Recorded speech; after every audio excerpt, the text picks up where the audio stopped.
Hey, my name's Jake Romanack, and you're watching another episode of Fishing 411. On this week's episode, we've traveled all the way to the northwest angle. That's as far north in Minnesota as you can go. It's freezing cold. This morning, the temperatures were negative 19 without the wind chill. So stick around, we're gonna put some fish on the ice.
Oh, that's a big fish too. That rod just doubled over. Let me get your transducer out of the water for you, Dan. Thank you, Jake. This is actually peeling some drag. That's a little bit bigger fish than mine. I've caught a few fish with that rod. I don't see it bend like that very often. Oh, I tell you, they've been nice too. I mean, lots of 15 and a halves. We had some 16s. Oh my goodness. Man, Kegs. I have literally never seen a crappie that big. That is a giant. Look at the way their eyeballs pop out when they come out of this deep water. And we're in about, how deep of water are we? About 31, 32 feet of water? Yep. Look at my graph. 33 feet of water is how deep we are. Oh my goodness, man, that is a giant. You know, Lake of the Woods was always known for the walleye capital of the world. I mean, we got the big walleye monument down in Baudette, but I tell you what, they should have a big crappie monument, because the crappies on Lake of the Woods are the best kept secret on Lake of the Woods. You find some deep, deep water. This is 33, I think you said, Jake, 34 feet. And what we look for is these deep basins of mud, 34 feet. And if you have a point sticking out into it, you're gonna find some of these. Well, we actually started crappie fishing this morning, and we're fishing Lake of the Woods. When you think of Lake of the Woods, you really only think of one thing, and that's monster walleyes. But Dan was telling us that he could get us on some monster crappies, and as cold as it was today, we weren't going to be able to do a lot of moving. So we put the hub up and we're sitting in one spot. We've already got a couple really big crappies on the ice. Been really impressed with the crappie fishery. Oh, I just missed one with the crappie fishery here in Minnesota. Oh, I was watching yours and I also want to hit mine. I think you ate it, yours, man. I watched them come right up, and now you're bringing them up on my screen. Sorry, Jake. No, that's okay. As long as we get to see them. Boy, I like this new reel, Jake. This is pretty slick. This one actually thinks he almost thinks he's a walleye. He's pumping some mud. This style of fishing is finesse fishing at its finest. You have an ultralight rod, 2-pound test line, and the tiniest of jigs. On top of that, you have to work these fish. We're bringing them up and down to the water column until they finally commit and they finally bite. Yep. Nice fish. He came in hard, Jake. I mean, he didn't mess around. And when you get your two graphs this close to each other, it almost looked like he was coming up by me, but you can, if you watch your graph, you'll see, it's in your transducer. Yes, thank you, Jake. If you watch the graph, you'll see that when it's straight underneath the hole, it'll come in as a deep red mark. That's another great fish. Oh, that's a perch. A jumbo. Yeah, you're not gonna complain about a big perch like that, but Man, that's cool.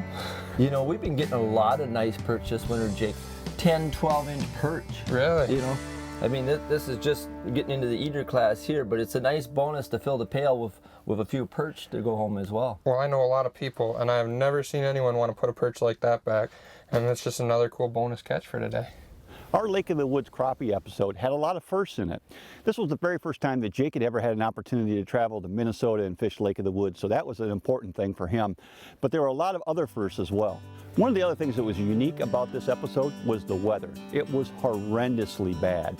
We got up on the first morning, it was -20 actual, 20 below actual temperature. And the wind was blowing about 25 miles an hour. Now I have no idea what that wind chill factor is, but I know that it's a blistering cold number. There's no way that we would have been able to film if it wasn't for our Otter thermal shacks. That hub shack was a godsend for us. Without it, there's no way we would have been able to fish, and no way we'd have got such a great episode. Additional considerations provided by Lowrance Electronics. Find, navigate, dominate.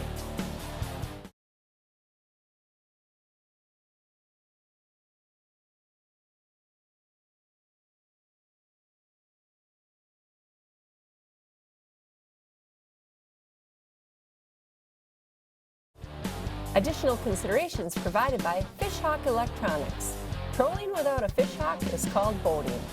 While we were on location, we stayed at a place called Sunset Lodge. Now, Sunset Lodge is kind of unique in that it's on an island. The name of the island is Oak Island. The only way you're going to get here is, of course, in the wintertime, we came across on the ice road, but the rest of the year, you can only get here by boat or by airplane. You know, Lake of the Woods is an awful long ways away from my home in Michigan, so people who are watching the show who might be from Michigan, Ohio, or Indiana, Illinois, I realize it's a long drive to get here. It was over 20 hours of highway miles for us to get here, but it is well worth a trip to Lake of the Woods. You're not going to find better ice fishing no matter where you go in the ice belt. That's a nice one there, Jake. Nice fish. Now, crappies are such subtle bites, and we're using high-vis line, and that's very important for these fish because it's just a little line twitch. Those fish are coming up, and I just pick that jig up. I grab this one. Another great fish. They just pick that jig up, and it actually creates slack right in the line. I never felt that fish bite. I just looked down and saw slack in my line and knew it shouldn't have been like that.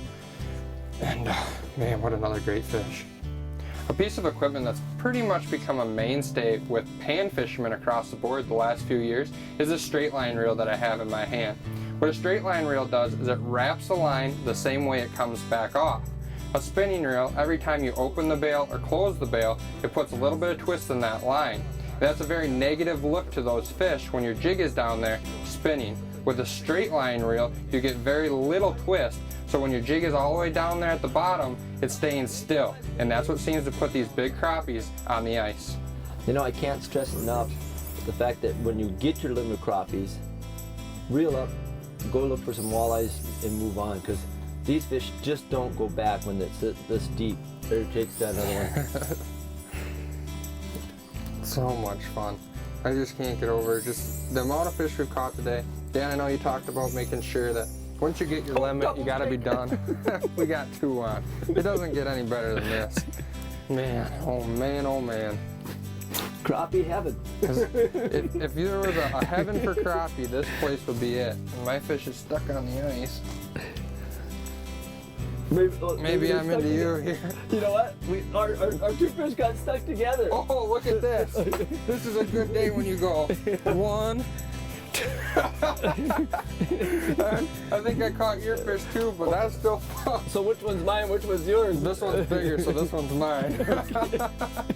This has been so much fun today. There's another nice one. Our basic presentation that we're using is just a little small jig. And that's a little bit smaller fish than what we've been catching today. That's still a really nice fish though. But just a little tungsten jig, but we're teaming that up with a plastic. The cool thing about crappies is I've fished crappies a lot of different places through the ice, and plastics is a great presentation. When you don't have to use live bait, that's just one less hassle. I'm using plastics today, Dan's using plastics today, and we've had great success doing it. What helps with plastics is when you put it on your hook, it stays on your hook. When you miss a fish, you don't have to worry about reeling up really quick, rebaiting, and dropping back down. You know with a piece of plastic that is still on your hook, you can stay down there and the fish longer. It's middle of the afternoon during that dead hour, but we're still reeling in though, Jake. There's still big fish too, man. Just another gorgeous fish, Dan. We have had so much fun today. These are really big crappies, and we have just had a riot catching them. We've been fishing out of Sunset Lodge. Man, what an awesome fish. Additional considerations provided by the Ultimate Sports Show Tour, Michigan's premier sports shows.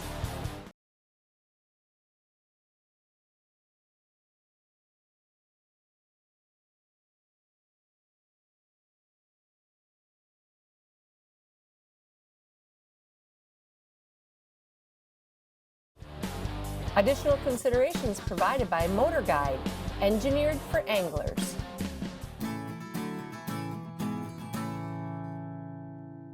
Well, the unit that I've got on my boat is a touchscreen Lowrance unit, one of these HDS 12s. What I like about touchscreens is you can see there's some fish coming on the graph right here, and it's kind of hard to tell exactly what depth. I know they're deeper than 60, but I can't see exactly.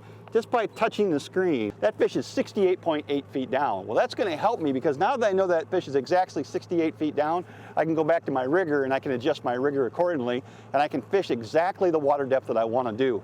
Without touchscreen, you're kind of always guessing in that scale where those fish actually lie. That little feature right there is dynamite. It helps you dial right into the depth the fish are so you can dial your gear in to where you're spotting them.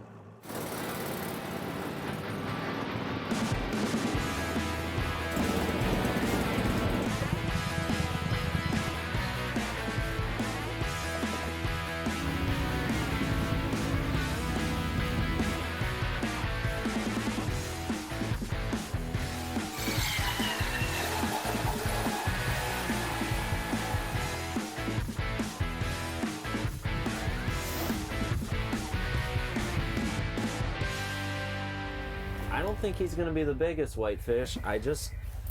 That one actually kind of hit it a little harder, but. And you're putting the hurt to him. That is too cool. Well, I can actually see him on my markham here. He's about 76 feet right now coming up. So we got a little time before he gets up here. That is too cool. That is too cool. So we're fishing. Today we're fishing. Is it Sturgeon Bay or is it Green Bay? Well, we're fishing out of Sturgeon Bay on the Bay of Green Bay on the Door Peninsula. And we're fishing a big reef structure, and we're fishing kind of the northern end of it. So it's a really unique. This white fishing is really unique to the area. It's something that really kind of exploded about 10 years ago, and has really offered ice anglers a really. Oh, that's a nice one. Yeah, another nice one. Has offered ice anglers another target species besides your typical game fish, and whitefish have such a great table fare that they're highly sought after for a good little fish fry at night. Oh, absolutely. But I'm gonna let this one go just so he can go down there and give someone else a nice fight on the rod. But the unique thing, like we said earlier, is these whitefish have the ability to kind of burp themselves with their air bladders. So releasing the small ones is perfectly okay, so they can go and get big and you can catch them next time. We hooked up with JJ's guide service, and we're really glad we did. He's part of a national team called Ice Force. Kid really knows his ice fishing. He put us on whitefish super quick. You know, I'm going to talk a little about the rig that we're using up here on Green Bay today to fish for whitefish. So you can see I got my free floating number 6 octopus hook here. And then I go down to a little swivel that kind of stops that slider hook about a foot up from my jigging spoon, which is on the bottom. And as I said earlier, most of your fish are going to come on this slider hook, I'd say about 9 out of 10. And every once in a while you'll get typically bigger fish to hit the spoon on the bottom. So this is just kind of the basic go-to whitefish rig up here on Green Bay. There's one right there. Just a little tick in the line was all I felt. This is a little bit better fish here. Let's get your deucer out of the way. I'll grab it here. All right. I got plenty of time. Plenty of time to pull these fish up. The one thing, I know we talked about the air bubbles and how they can compress their swim bladder. One thing I haven't seen yet is when I did this last time, you could actually see bubbles coming right up through the hole when you were bringing them up. Some of those bigger fish, kind of depending on where they're at, you'll see some bubbles coming up through the hole, which is kind of neat. The other really cool thing is when you're little guy here. When you're fishing for whitefishes, there's so many down there that it's a great way to introduce kids to ice fishing. I mean, it's a really controlled environment. There's a lot of fish, so there's a lot of action. And especially with kids, to keep them out on the ice for a day, you need action. Absolutely. Having electronics, like an underwater camera, putting it down there if you're fishing shallow where you can see the fish, and like we're having no problem today, you can put a lot of fish on the ice. So ice fishing for whitefish is a great way to get kids hooked on ice fishing, and just because of the density of fish and the action it provides. Absolutely. We're gonna go catch another one because I'm still a kid at heart and I want to catch as many as I can. Well, there's no shortage of them. Let's get back down there. Whacked it pretty hard. Boy, man, this is nice. Feels like a really good one, Jake. Yeah, I'll get out of the way for you so you don't get to my line. Kind of had that little lull there, and we back on the board here. Okay.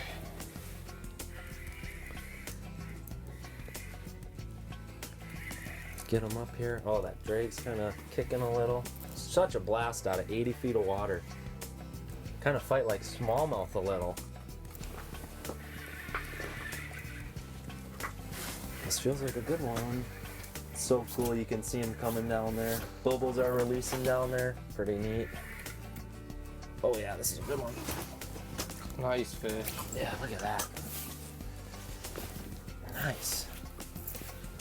That's your quality Door County, Bay of Green Bay whitefish right there. Kind of the bread and butter up here. So we're gonna let him go. There you go. If you're coming out to Green Bay to target these whitefish, having the right gear is very important. A high modulus graphite rod is very important. These are subtle bites and you're fishing deep water. No stretch braid, fluorocarbon leaders, and a very sensitive rod is the combination that's going to put whitefish on the ice for you.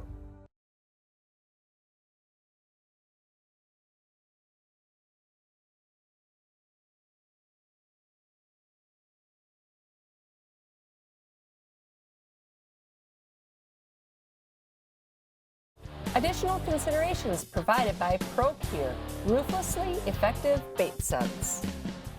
Jake There's a nice fish.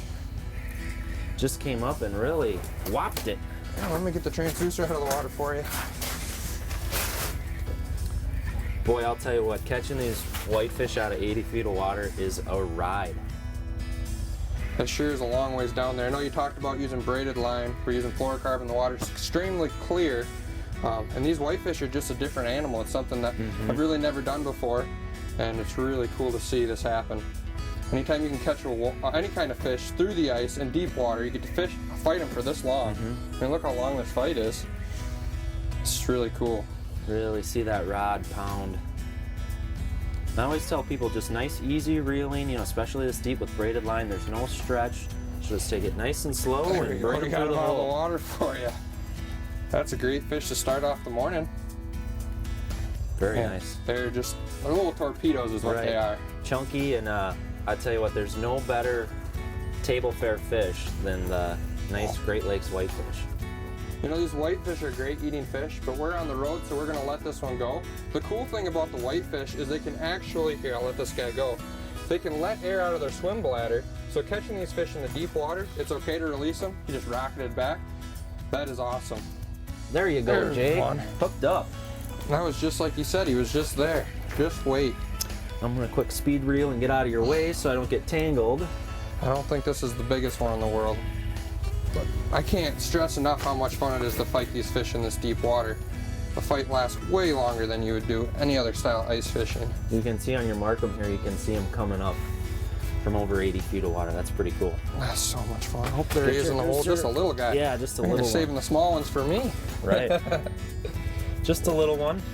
And as we said earlier, these fish, they can burp themselves, so we're gonna let him go back down there so he can go get big. And I'll practice at catching a couple bigger ones. You know, whitefishing is a game of patience and getting into a rhythm, and that repetitive motion, just staying in that cadence back and forth and then waiting for an irregularity is really what you're looking for. And as I always say, hook sets are free. Fishing this deep of water, you know, if you feel any sort of irregularity, it's probably a fish. Don't hesitate to set the hook, because you know you're fishing in such an area with such a high density of fish that even if you do miss them, there'll be one right behind it to get hooked up with.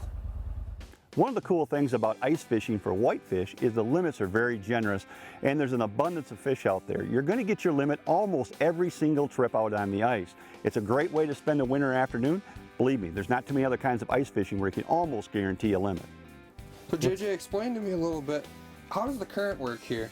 It seems like I got to watch everything happen there. You know, that I think I was pretty straight underneath me that time, and I watched that fish come up and I worked him and I got this fish to bite. So how does the current work? You know, to be honest with you, Jake, the current is so volatile around here. You know, one day it changes by the hour, to be honest with you. One day it can be coming out of the south and the wind can be north, and in an hour it can switch out of the north. Then it can be coming out of the west. So the current really kind of just revolves out here, and the fish, especially whitefish, really respond to it, and it's a nice one there. There we go. So the fish respond to the current, and I always say kind of a medium current, nothing too strong. Those fish seem to really like to bite in that type of current. I really wish we could keep some of these whitefish because they're such great eating. Since we're on the road, whew, we gotta let them go. Hooked up. There's one. I had to throw my sausage stick down, so it better be a good one. I'm gonna get up and get out of your way here so I don't get tangled. Had about 20 minutes of downtime there so we could have a snack. Yeah. It's kind of nice. Fish cooperated a little. Man, this is just so much fun. Oops. Oh, I see him down there. This is my biggest fish so far today. Good. Transducer out of the water. Uh-oh. Got a little hooked on the ice there. Yeah, I think he's actually in the jigging spoon. Perfect. Well, look at that. Last two fish we've had have been on that jigging spoon.